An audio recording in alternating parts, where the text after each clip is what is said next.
India England നാലാം cricket ടെസ്റ്റിന്റെ രണ്ടാം ദിനം അവസാനിച്ചപ്പോൾ ശക്തമായ നിലയിലാണ് ഇംഗ്ലണ്ട്. ഇന്ത്യയുടെ ആദ്യ ഇന്നിംഗ്സ് സ്കോർ 358 റൺസിൽ അവസാനിപ്പിച്ച ഇംഗ്ലണ്ട് മറുപടി ബാറ്റിംഗിൽ 2 വിക്കറ്റ് നഷ്ടത്തിൽ 225 റൺസ് എന്ന ശക്തമായ നിലയിലാണ് രണ്ടാം ദിനം കളി അവസാനിക്കുമ്പോൾ.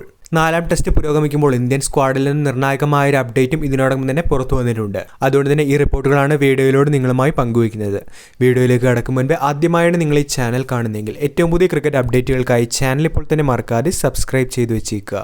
നാലാം ടെസ്റ്റിന്റെ ആദ്യ ഇന്നിംഗ്സിൽ മികച്ച രീതിയിൽ തുടങ്ങിയ ഇന്ത്യൻ ബാറ്റിംഗ് വാലറ്റത്തിന്റെ പൊരുത്തൽ കിട്ടാതായപ്പോൾ 358 റൺസിൽ ഓൾ ഔട്ടായാണ് അവസാനിച്ചത്. ടോപ്പ് ഓർഡറിൽ ജയ്സ്വാളും KL രാഹുലും സായ് സുദർശനും തിളങ്ങിയപ്പോൾ മധ്യനിരയിൽ പരിക്കിന്റെ പിടിയിലായിട്ട് കൂടി ഋഷഭ് പന്തിന്റെ ചെറുത്തുനിൽപ്പ് തന്നെയാണ് ക്രിക്കറ്റ് ആരാധകർക്ക് ആവേശം നൽകിയ ഒരു കാഴ്ചയായി ഇന്നലെ മാറിയത്.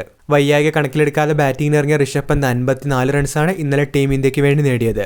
ഓൾറൗണ്ടർ റോളിൽ അവസരം ലഭിച്ച ഷാർദുൽ ഠാക്കൂർ മികച്ച ബാറ്റിംഗ് പ്രകടനം കാഴ്ചവെച്ച് 41 റൺസും വാഷിംഗ്ടൺ സുന്ദർ 27 റൺസും ജഡേജ 20 റൺസുമാണ് ടീമിന് വേണ്ടി നേടിയത്. മറുപടി ബാറ്റിംഗിൽ ഓപ്പണിംഗിൽ തന്നെ മികച്ച പാർട്ണർഷിപ്പാണ് ഇംഗ്ലണ്ടിന് വേണ്ടി സാക് റൗളിയും ബെൻ ഡക്കറ്റും കൂട്ടിച്ചേർത്തത്. 166 റൺസിന്റെ ഒന്നാം വിക്കറ്റ് പാർട്ണർഷിപ്പിൽ 84 റൺസ് എടുത്ത സാക് റൗളിയുടെ വിക്കറ്റാണ് ടീമിന് ആദ്യം നഷ്ടമായത്. 94 റൺസ് എടുത്ത ഡക്കറ്റിന്റെ വിക്കറ്റ് അൻഷുൽ കാംബോജ് നേടിയതൊഴിച്ചാൽ രണ്ടാം ഇന്നിംഗ്സിൽ കാര്യമായ ഒരു ബോളിംഗ് പ്രകടനം ഇന്ത്യയുടെ ഭാഗത്തു നിന്നും ഉണ്ടായിരുന്നില്ല. 225-2 എന്ന ശക്തമായ നിലയിൽ രണ്ടാം ദിനം കളി അവസാനിക്കുമ്പോൾ ഒലിവ് പോപ്പും ജോ റൂട്ടുമാണ് ക്രീസിലുള്ളത്. എന്നാൽ ഇംഗ്ലണ്ടിനെതിരായ ടെസ്റ്റ് സ്ക്വാഡുമായി ബന്ധപ്പെട്ട് നിർണായകമായ ഒരു അപ്ഡേറ്റാണ് ഇന്ത്യയുടെ ഭാഗത്തു നിന്നും വന്നിരിക്കുന്നത്. പരിക്കിനെ അവഗണിച്ചുകൊണ്ട് തന്നെയാണ് ഋഷഭ് പന്ത് ബാറ്റിംഗിനായി എത്തിയത്. എന്നാൽ താരത്തിന്റെ ഇഞ്ചുറി നിസ്സാരമല്ല എന്നും 6 ആഴ്ച അദ്ദേഹത്തിന് വിശ്രമം വേണമെന്നുമാണ് സ്കാനിങ്ങിന് ശേഷമുള്ള അദ്ദേഹത്തിന്റെ മെഡിക്കൽ റിപ്പോർട്ടിൽ പറയുന്നത്.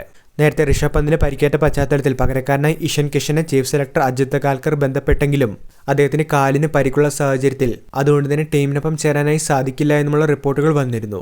എന്നാൽ ഇപ്പോൾ ഋഷഭ് പന്തിന് പകരക്കാരനായി പുതിയ താരത്തെ BCCI സമീപിച്ചിരിക്കുകയാണ്. ലഭിക്കുന്ന റിപ്പോർട്ടുകൾ പ്രകാരം തമിഴ്നാട് വിക്കറ്റ് കീപ്പർ ബാറ്ററായ നാരായൺ ജഗദീശനെ 5ാം ടെസ്റ്റിനുള്ള ഇന്ത്യൻ സ്ക്വാഡിൽ ഋഷഭ് പന്തിനെ പകരക്കാരനായി ഉൾപ്പെടുത്തുമെന്നുള്ള റിപ്പോർട്ടാണ് ഇന്ന് രാവിലെ പുറത്തു വന്നിരിക്കുന്നത്. ഫസ്റ്റ് ക്ലാസ് മത്സരങ്ങളിൽ മികച്ച ശരാശരിയിൽ 10 സെഞ്ചുറികളും 14 അർദ്ധ സെഞ്ചുറികളുമാണ് ജഗദീശന്റെ പേരിലുള്ളത്. 5ാം ടെസ്റ്റിൽ ഡോജറൽ വിക്കറ്റ് കീപ്പർ റോളിലേക്ക് എത്തുമ്പോൾ സബ്സ്റ്റിറ്റ്യൂട്ട് വിക്കറ്റ് കീപ്പറായിട്ടായിരിക്കും നാരായൺ ജഗദീശനെ ടീമിൽ ഉൾപ്പെടുത്തുക. ജൂലൈ 31 മുതൽ കെനിങ്സ്റ്റൺ ഓവലിൽ വെച്ചാണ് ഇന്ത്യ ഇംഗ്ലണ്ട് 5ാം ടെസ്റ്റ് നടക്കാനായിരിക്കുന്നത്. അടുത്ത ദിവസം തന്നെ നാരായൺ ജഗദീശൻ ഇന്ത്യൻ സ്ക്വാഡിനൊപ്പം ചേരുമെന്നും ഈ റിപ്പോർട്ടിൽ പറയുന്നു. വീഡിയോ അവസാനിക്കുന്നു. പുതിയ ക്രിക്കറ്റ് അപ്ഡേറ്റുകൾക്കായി ചാനൽ ഇപ്പോൾ തന്നെ മറക്കാതെ സബ്സ്ക്രൈബ് ചെയ്തു വെച്ചേക്കുക.